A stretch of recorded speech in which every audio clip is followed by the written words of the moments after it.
คือเชียร์ real คือเชียร์ real life របស់ farmer ជីវិតពិតរបស់កសិករតែខ្ញុំចង់ប្រាប់បងប្អូនថាអានេះដើម្បីបាន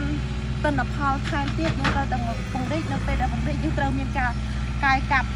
ថែមទៀតហ្នឹងចាបងប្អូនមើលនេះផ្លែសិតតែអញ្ចឹងហើយនេះទៅយកដែលយើងលុបនឹងអិចគឺទៅយកលុបនឹងអិចគឺស្បក្នុងដីជាប់បែបនេះ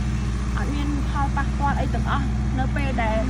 យើងស្រោចឡើងបេះខែដូងខាងលើគឺនៅល្អដដែលនេះក្បាល sprinkler ដែលខ្ញុំប្រើដោយបងប្អូនប្រើហើយដែលខ្ញុំប្រាប់បងប្អូនគឺយើងនៅល្អទាំងអស់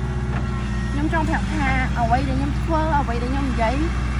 កាលពី4ឆ្នាំមុនរហូតមកដល់ឆ្នាំទី5នេះខ្ញុំនៅតែនិយាយពាក្យដដែល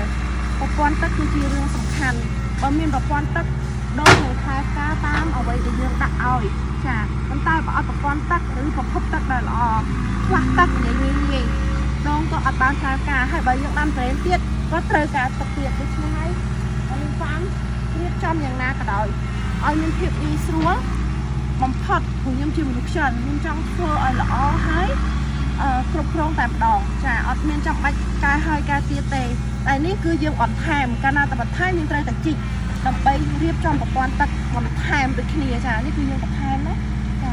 អូខ្លះបងល្អមែនទេបងប្អូនអ៊ំមីហើយចាំតែមើលកន្លែងតទៅយោថ្មីតែបានប្រហែលភាគរយចាំតែមើលទាំងអស់គ្នាចាអូខេបាយ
កម្រាស់វា 8.5 ហើយអ្វីដែលសំខាន់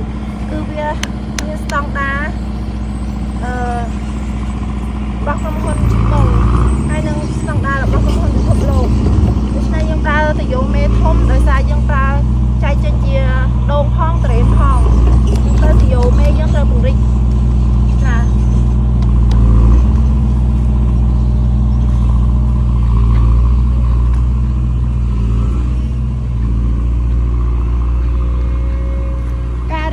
ទឹកនៅកន្លែងចម្ការតរ៉េនយើងគឺហើយប្រហែល